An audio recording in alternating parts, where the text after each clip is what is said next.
You're listening to From the Chair, and I'm your host, Mike Hamilton. Join us each episode as we talk to athletic directors from across America. We're going to talk about topics like leadership, career development, issues of the day, and I can promise you we're going to have some fun along the way too. So sit back, listen in, and let's dive in. Let's go. All right, welcome into today's episode. My guest today, University of South Dakota Athletic Director David Herbster. David, thanks for joining me. Thanks, Mike. Thanks for having me on. Well, it's good to have you. And we're going to talk about a lot of things today, career path and the industry and so forth. But, there are a couple of pieces of, I'll call it hot topic information that are very germane to this conversation. One's the hire of a new men's basketball coach, and the other is the success of your women's basketball program and moving into the Sweet 16. I want to talk about those off the top if we can. And let's start with women's basketball. Just what an incredible win this past weekend on Baylor's home floor, a tradition-rich program themselves. And I know that that's got to be meaningful to you and your fan base. And just maybe give us a little perspective on South Dakota women's basketball. I know you've had success over the last several years, but in particular, this looks to be a really successful season for the women so far. Yeah, thanks. It's been a special run. I think those of us that have been in the business long enough realize the difference between wins and losses can be a pretty fine line. And you see some great seeds. I mean, Kentucky goes out in the first round. Who kind of saw that one coming? But I think that's what makes the March Madness so special. With this group, it's a special group in a sense that, I look back on where they have been over the years. Several years ago, we won the Summit League regular season title, won the tournament championship, but then that tournament was cut short by COVID. Last year's tournament was very odd. Everything was in San Antonio. It felt a lot more sterile. And of course, it really kind of made really glared on the differences between the men's and the women's tournament. So now you come back to this one, and especially with the three seniors, the four seniors, the leadership that they've shown, the commitment, the maturity that they're kind of, putting the rest of the team, kind of taking them in their arms and bringing them forward. That first game is really about just being able to not dig yourself a hole when we played Ole Miss. And I think the longer the game went on, the more they believed. They really never got rattled. And I think Ole Miss was playing from behind at that point, and they struggled with it. And then you win. And the elation of that's the program's first win in the NCAA tournament. And then that next game is, I think it was against Baylor. It was on their home floor, and it's why not us? And they start strong. They jump out to 11-0 lead. You're up 16-4 after the first quarter, and they just didn't get rattled. They didn't retaliate. They didn't go away from who they are. And I think that's what you get out of a veteran group. But it's really, really special to have that kind of feeling. I was here back in 14 years ago when we were still Division II, and we made a run to the Division II national title game. And there was that type of upswell and following. And about 5 years ago, we won the WNIT, and it was that type of upswell and following. And so seeing this happen again it's refreshing. It's fun, especially coming off of COVID, to be able to get back to a tournament, get back to the ability to celebrate together, and now to have a run into the Sweet 16. It's uncharted territory for us. So it's fun after a long season. So, the good news is for you, for your Sweet 16 appearance, if memory serves me correct, you don't have too great amount of travel. I think you're headed down to Wichita, if I remember correctly, right? And so, right. I know you've got a great fan following as it is, but what have you seen just in terms of interest from your fan base for going down and supporting your basketball program over these next few days? Yeah, it's sending our ticket manager a sleepless night. I think literally from yesterday to today, we've sold over 1,300 tickets, or we've accounted for over 1,300 tickets.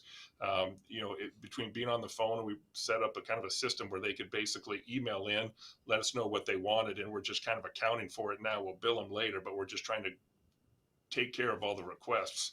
I wouldn't be surprised if that number gets close to 2,000. Wichita is 400 miles from Vermilion. So you're going to have the fan base from here, but also the alumni bases that are in Omaha or that are in Kansas City. It's kind of an easy shot for them to get in there, but it has definitely caught fire. Well, congratulations on that, and best wishes the rest of the way. Another big piece of basketball news coming out of your shop here in the last few days has been the hire of Eric Peterson as your new men's basketball coach. And I know Coach Peterson was with you guys before and was on Craig Smith's staff, and went with him, I think, to Utah State, and then now you've been able to hire him back. And just curious, you're a basketball guy. I mean, that's your background a little bit. So what did you see in Coach Peterson that said he needed to be the next coach at South Dakota? You know, the interesting thing is, when you have an opportunity as an AD to see a coach for an extended period of time. Now, granted, he was an assistant coach when he was here with Craig Smith for 4 years. So I think the unique part about Eric was that I had the chance to get to watch him for 4 years, and then realize he went away for 4 years. And I'll say I let him get away. Actually, the best thing that got away were his wife, his kid, and his kids. But we were able to. But in all seriousness, when I went to go visit with him last week, I just saw a level of maturity. I saw a greater detail and focused vision for basketball, and certainly for basketball here at the University of South Dakota. He certainly understands this campus. He understands Vermilion and the Summit League. But I think the time away for him, both at Utah State and then again at Utah, I think sharpened his focus a little bit.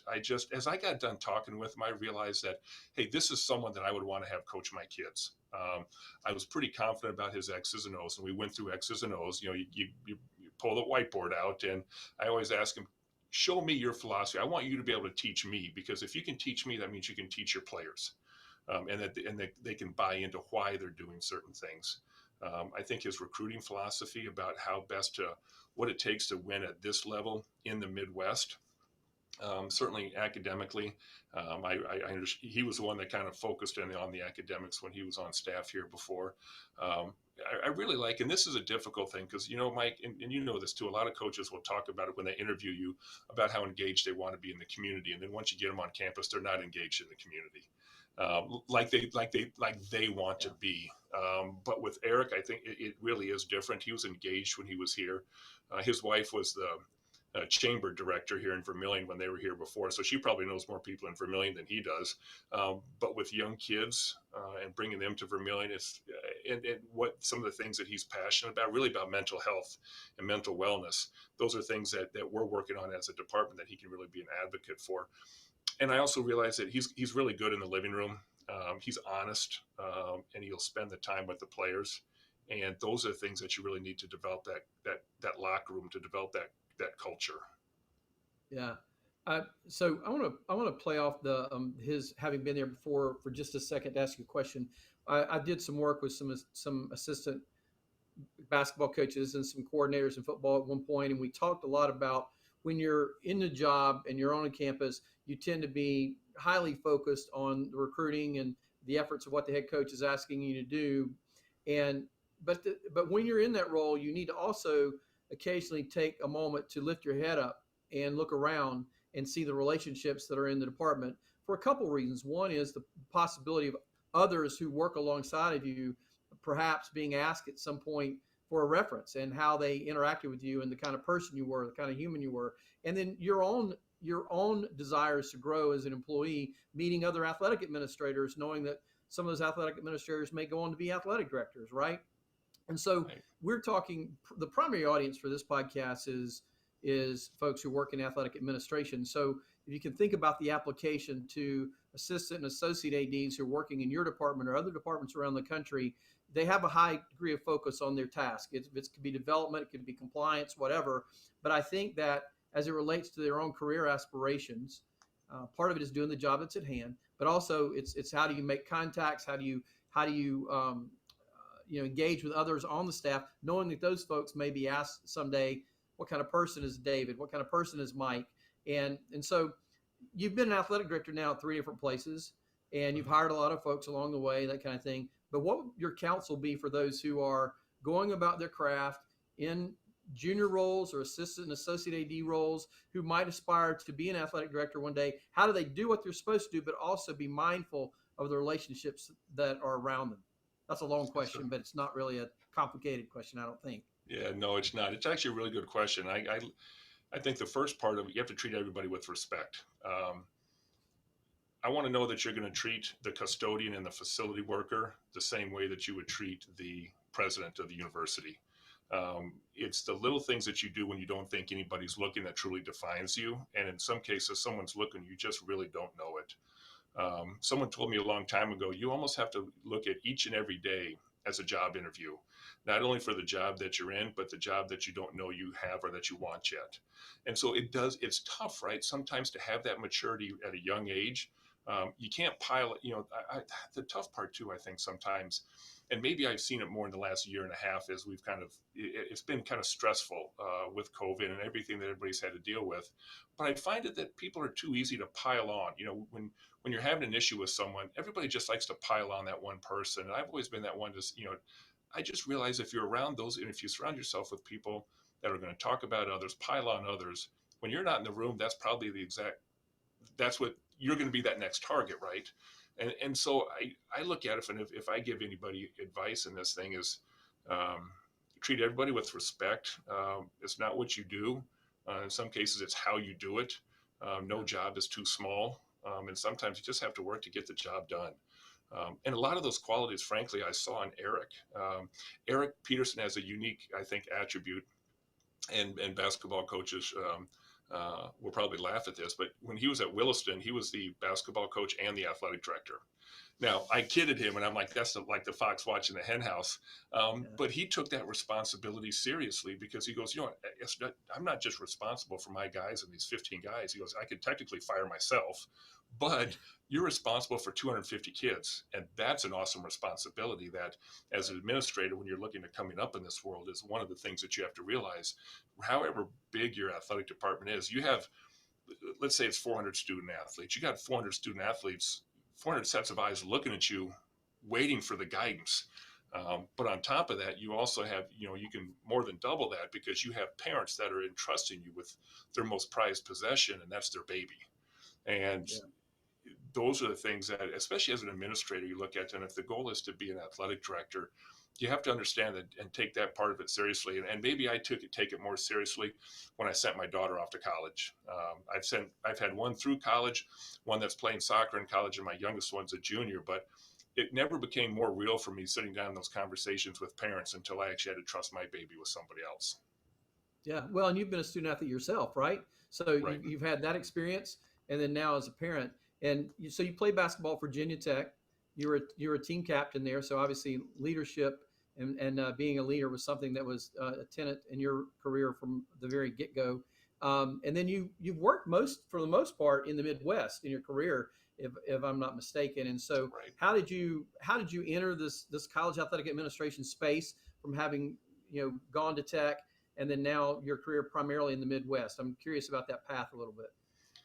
It's kind of funny, Mike. I think I stumbled into it a little bit. So playing basketball in college, and then I had about an extra semester I had to finish up. And so, I kind of did the basketball circuit a little bit, spending some time in camps, trying to determine is overseas the right thing for me. Well, I wanted to finish my degree. I was 12 credits away from finishing the degree. So in that final semester, I think I had 2 calls that final semester as I was helping out the basketball team to go overseas.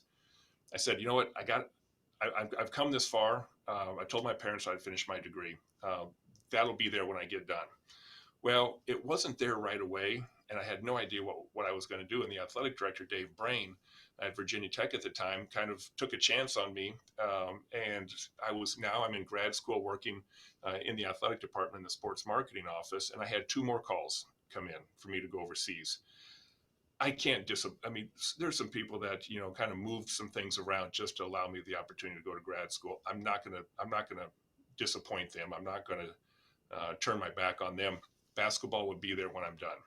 Well, that next semester rolls around, and naive me didn't realize every other next senior in the country was coming out.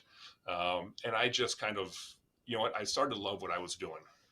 And I think at the end, I realized in working in the athletic department, I didn't, as an athlete, I never realized how many people and what it took to certainly run an athletic department, but just to manage a football game or a basketball game. And then how many people donated, all the work that everybody put in. And it kind of humbled me a little bit in realizing that there's no earthly way I could thank everybody for what they did for me, because I'm not sure I would have gone to college if it weren't for basketball. Yeah. So I couldn't really thank everybody. So in my mind, in my conversations with Dave Brain, I kind of come to the realization is that I'm going to pay it forward. I'm going to provide the same opportunities to other student athletes that I was afforded. And then then the journey begins. And so my first job out was at North Dakota State University. Now, long story short, I was born in Fargo. Okay. Military family. We moved all over the place, but I was born in Fargo. So I had an aunt and uncle that still lived in Fargo. So I stayed in their basement on a twin bed for my first little internship, if you will, at North Dakota State. And I stayed a little bit longer because of some staffing changes, and then have really just stayed in the Midwest ever since. And so as I went from there, at North Dakota State, I dabbled in the marketing, the sponsorship side of things, and then I went down to Pittsburgh State in Kansas, Division II school in the southeast part of the state, and I did marketing, I did corporate sponsorships, I did the Gorilla Club, I did just about everything else. Swept floors, did music, I did PA, I did scoreboard. You did a little bit of everything, and I took a unique route there because there was for a brief time. I'd met my wife in Fargo. I moved down to Kansas. She moves down with me. We get married. We wanted to start a family and be around family when we did it. And she's from the Twin Cities. And I jumped out of college athletics and jumped into working for Special Olympics Minnesota. Saw that. Yeah, that's great. Yeah, in my time at Virginia Tech as a team, we volunteered for Special Olympics at North Dakota State and Pittsburgh State. I was a contact for Special Olympics. And so for me, this seems actually kind of cool. Let's give this a shot. And it was probably the most humbling work experience I'd ever had. Coming from being an athlete to working in athletics and now working with Special Olympics athletes who really just participate, and the opportunity to participate is the biggest privilege that they've got. Kind of centers you a little bit. And then from Yeah, there, well, look, I'm gonna tell you this. I was talking to somebody yesterday. I'm sorry to interrupt. Special Olympics has there's a special heart for Special Olympics in college athletics, I believe. Mm-hmm. It's amazing to me the number of student athletes who have engaged with Special Olympics initiatives across campuses across America, and I think that partnership's been an important one. And so when I saw on your career achievements the fact that you'd worked with Special Olympics, I can make a tie to that in my mind because of that connectivity that's there, even though it's two very distinctly different pathways, if you will. There's a connection. No, there really is. I've tried to maintain that too. I actually currently serve on the South Dakota Board of Directors for Special Olympics. We've hosted a couple state summer games here at the university, and it's one that we have several of our teams here that, because of what the teams are here in Vermilion, there's a natural tie-in with our swim team, with our soccer team, with our basketball team, and our athletes might not realize it at the time, and sometimes you have to force kind of those relationships, but they're so thankful that they are, because I think it does bring a little bit of humility and a little bit of it humbles them a little bit, but also to serve others, I think, in that case, and to what as you probably learn as much from the Special Olympics athletes as they learn from us. Yeah. But I think that's a really powerful connection. Yeah. So look, you've been an athletic director at Concordia, you've been an athletic director at Nebraska Omaha, and now for a number of years, at almost 10 years, 9 years, I guess, at South Dakota. There's some similarities, there are differences. Are there things that stick out about each one of those stops that you could highlight and say, I'm glad I went to Concordia because I learned X. I'm glad I was in Omaha because I experienced Y. I'm glad I've been at South Dakota for these number of years now because of Z.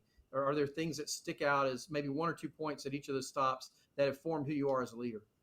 Sure. I think the one thing I always remember at being at Concordia St. Paul, small Division II school, but I remember our president, Robert Holst, who was also a pastor, him telling me at one point in time, I was trying anything and everything I could to kind of generate revenue and generate funds. And we were looking at doing pull tabs and things like that. And he told me one time, I'm not so worried about the origination of the money as I am the destination of the money. But that's one thing, and I still use that line today. But he also taught me humility, and he taught me how to communicate and how to lead with grace and faith. When I was at Nebraska Omaha, I think the one thing I remember there is that how critical honest communication is, and you've got to have some honest conversations. And I just remember that. I think from there, my time there, I learned that I will never probably sacrifice my integrity or not do what I think is the right thing to do, and that was the big one. Coming here at the South Dakota, to me, my time here has been about transition. Whether it's from Division I to Division II. Division II to Division I. When we built the Sanford Coyote Sports Center, just that transition process of a build. And then we built the track complex, the soccer complex, and now we just renovated the Dakota Dome. And it seems like here it's been about the climb to make sure that the things that we're doing are not only are we going to, if you're going to do it, we're going to do it the right way, but making sure that the benefit is not just singular, but it's for this campus and this community. So a little bit from each one. This one I probably remember the most because my girls have, in essence, had the opportunity to grow up in one place. Yeah, no doubt. That's always great. So I've asked this of almost everybody that I've talked to in this podcast series, and it's probably you would come to expect it, but we've been through unprecedented times these last couple of years, and in crisis we are molded in new and different ways, and we all have learned from that. What have you learned about how to lead, or maybe about who you are as a person, based upon what you've experienced with everything that's been going on in the country and in college athletics and the pandemic over the last 24 months? That's an awful lot, isn't it? It's an You think awful about lot. all those things that we've been through. I think as much as anything about myself is about resiliency. It's not so much what happens to you, but it's how you deal with it. I couldn't be more proud of my staff and how we had to navigate the first 6 or 9 months of this, because there was no playbook for that. Talking to other ADs, I remember us talking to ourselves and we're like, I don't really recall this in class. I don't recall a mentor ever walking me through these things, and because we're all basically mentoring each other during the process. I think what I really learned is that sometimes strength isn't true strength. It's about understanding and offering your own weaknesses up, and relying on others. And I think throughout this process, I think especially here, we all ended up having to do that because there was no playbook. We had to support each other. There were struggles. There was a time for about 4 months where it was only essential personnel on campus, and guess who got to be essential? And so you come to campus every day. But I think that was important, because I think that actually helped me help everybody else by providing a little bit of normalcy for me to be able to provide for others.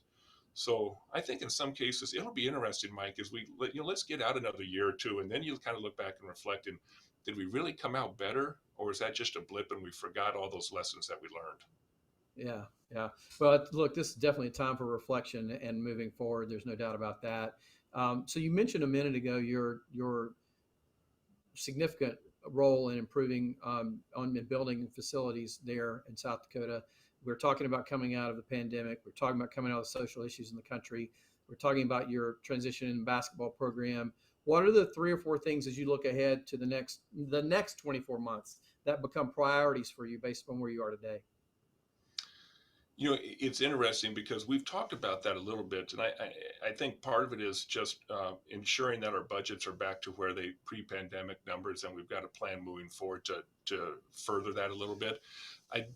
We've talked about it a little bit, and we've been a little bit hesitant to go too far forward until we really understand what Division I is going to look like, because I do think there's going to be some things that as you hear some of these conversations, we all kind of, at least at some level, understand that Division I is going to cost us more. We just don't know what that means. So one of the things that we've really been doing is really been taking a step back and evaluating about all of our revenue channels, and what can we do in each one of those channels to enhance that, because inevitably we're going to have to get there sooner than later, but also that provides us the opportunity to be more reliant in some areas. And you look at the success of our women's basketball team and trying to find ways to capitalize off of that. But really going back and re-engaging our donor base. And now when you're out of the pandemic side of things, more of them are more more open to coming in and having some of those personal visits. And so, ensuring our revenue generation side of things. And we still do have facility issues that we need to address and kind of incorporate and continue our facility master plan. But honestly, I think looking at what Division I is going to look like, and if we can get to the end of the year and to understand what does the playing field look like, then we can adjust a little bit accordingly. So, and I'm sorry, I don't know the answer to this, and I'm curious, how are you assuring that your position at the University of South Dakota is stated in that what does Division I look like question? And I'm sure you have to protect your own institution, so there's that role, and then there's this, you've had a lot of successful programs in your league, And so I'm sure that the league is also having conversations around this collectively, and then at higher levels. How are you guys communicating your thoughts as this starts to be played out, to make sure that somebody else is not making the decision unilaterally, that you're a party to the conversation as to what ultimately occurs? That's a really great question. We kind of sit in two leagues here. We have the Summit League and the Missouri Valley Football Conference, and we certainly, as a group, have been having that conversation. I serve on the FCS ADA executive committee, and so we've been having those conversations as well, and trying to broaden that conversation with FCS and one AAA to really come up with what are the main points that we need to ensure that the institutions at this level, that their voice is heard. And I think as we collectively kind of take from our in my case, these Summit League in the Missouri Valley, and be able to kind of funnel that up through the FCS Athletic Directors Association, so we can kind of come up with, in essence, let's say, a white paper. Because I think that's all of our concern is really, is our voice going to be heard? Does it matter? But really making sure that as some of these decisions are made, that at least we're in the room when they're made, that the schools at our level in the Summit League or the Valley, that those concerns are heard, and that we take the issues or the concerns from all the other conferences and be able to bring that forward. Now, is that going to have an impact or effect? I don't know, but I'm not going to not let our voice be heard and just sit idly by where change is made and we're not a part of it. Because if that's the case, if we don't even try, I certainly can't complain about it after the fact. Yeah. Okay. So we're coming down the backstretch. I got one more fastball, and then we're going to go to the softballs. Okay. So okay. The last fastball is this. So racial and social unrest, the pandemic, the portal, NIL conversations, collectives, budgets, realignment, the reorganization of Division I. We just talked about all that. There's always been in the history of college athletics, David, things that we've had to deal with, and it's always worked out. I mean, you can pass judgment on how well it worked out in some cases or whatever, but it's always worked out. I would say that it's not an unfair statement to say this is probably the largest collection of big things at one time. And unfortunately, I've heard a lot of folks who sort of like question, gosh, how much longer can I do this? Are we going to get on the other side of this? Is this the death knell for some of the good things in college athletics? You and I both know there's so much goodness in college athletics. So everything that I've just mentioned, what grasps you and says, I hear all that, but hey, have you considered this about college athletics? And I'm talking, if you could talk to the public about that for a moment, right? Some of your peers in the industry, you're talking about it every day, but the thing that I think we've missed on is we haven't communicated this well to the public. So if the public were listening to this today, what would you say? Yeah, all of that, but have you considered this? What would your answer be? And I've thought about that too, because as colleagues, we've talked about, is this the same? Is the NCAA going in the direction that we thought it was when we got into the business? You're right. There's a ton on the plate, and you rattled all those things off. And I'm sitting here trying to count them as you go, and you're up to about 7 or 8 things. And we're all looking around, and in my heart, I honestly think, and I'm with you, I've seen enough change over the years that it always seems to work out. But what the media reports on is really things that are sensationalized. It's the money. It's almost like the absolute best and the absolute worst is what they gravitate towards. And I think it's one thing I hope the public would understand, because at some point in time, the public is going to send their kids to us for us to coach and mentor and to train. But I really wish people could spend some time at practice, spend some time to get to know the athletes, spend some time in the training room, in the weight room, and get to know them a little bit, because their struggles are real. In some cases, they're barely holding it together, right? I mean, between practice and competition and training and school and study hall and everything else, there's a lot on their plate too. What they're trying to do, what all they really want to do, I would say for the vast majority, is go to school and play a game. And if we can break it down into that simple, the rest is really noise that us as adults are causing.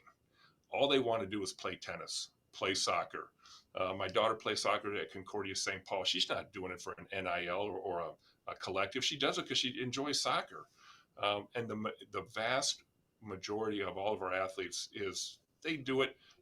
And they don't do it for the headlines. They don't do it for money. They don't do it for the highlights. They do it because it's a sport they love. And in some cases, it's a way for them to get an education. So if I could boil it down to just that, don't ever forget that the reason why we do this is remember when we're all 7 years old and you're out on the playground and you're playing because you absolutely love it. And then you got to go home and do your homework. Fast forward 12 years, and that's where all these kids still are. And that's why they do it. Yeah, that's a good word. All right. So for the unwashed, those who aren't familiar with the state of South Dakota, let's make sure we tell them it's Coyote, not Coyote, right? Right. Yes. Believe me. Hey, when I first got here too, there's a couple of times I let Coyote slip out and promptly got corrected, and I haven't gone back since. So it is Coyotes. Yes. So you've mentioned I can tell with affection your kids. What do you like to do to dial it back when you leave the office? How do the Herbsters find a place that you can kind of unplug for a few hours? Sure.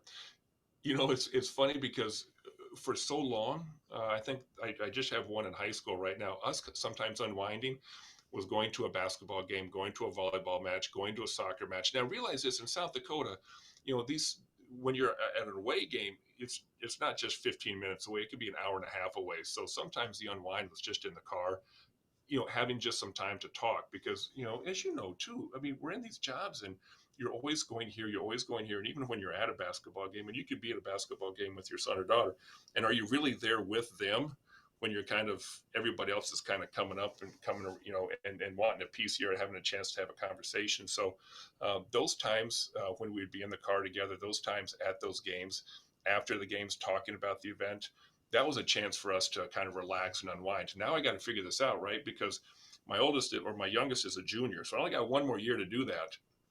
And then Kelly and I have to really figure out, we're going to have to look at each other and go, okay, well, now what do we do with each other? Yeah, no doubt. Hey, so I've always wondered this. It's a naive question, but it's my podcast. I get to ask the questions. I've told you offline, I've truly enjoyed coming to South Dakota to pheasant hunt. I mean, that's been really life-giving, primarily, David, to walk the beauty of the land with the dogs and to see them in action candidly. But it's such a fall-based sport in so much of your state. There's a huge economic driver around pheasant hunting in the state of South Dakota. Does it affect attendance? Because it's largely a fall phenomenon. Does it affect attendance at sporting events in the state of South Dakota? Just curious. Well, I think it does to a small degree. I think people will try to plan around it. We've tried to ensure that we do not have a home football game on pheasant opener. So that's one. I think the other one too is, especially in the fall, the one thing that hurts is, it's a primarily agricultural state, is, your fan base, a portion of them are all in the fields on Saturdays, let's say for a football game. So they're in the fields, of course, and you don't ever want to wish for bad weather, but for us, it doesn't matter because we have a dome. Right. But I would say hunting is a huge part of the way of life in South Dakota, and so is farming. Yeah, no doubt. Okay, man. Well, hey, look, this has been a great conversation. It's moved along very quickly, and we're out of time. So I just wanted to say thank you for joining me today. It's been great to hear more about your career, your how you're feeling about this transition in Division I, some of your learning lessons along the way, and certainly the success of your basketball program. So I appreciate you being with me today, David. No, thanks for having me, Mike. It's been kind of good to chat with you, and frankly, to see your face in a conversation too. It's been refreshing. It's been a hot minute since we've been able to actually see each other and have a call. Well, we'll do that again in person real soon, I hope. So you've been listening to From the Chair. I'm your host, Mike Hamilton. We do this every week, and we broadcast on Wednesday mornings you can pick this up on YouTube or wherever you listen to the audio version of your podcast. And today's guest has been University of South Dakota Athletic Director David Herbster. I really appreciate him joining us, and I hope you'll all join us each week, and we'll see you next time. Thanks.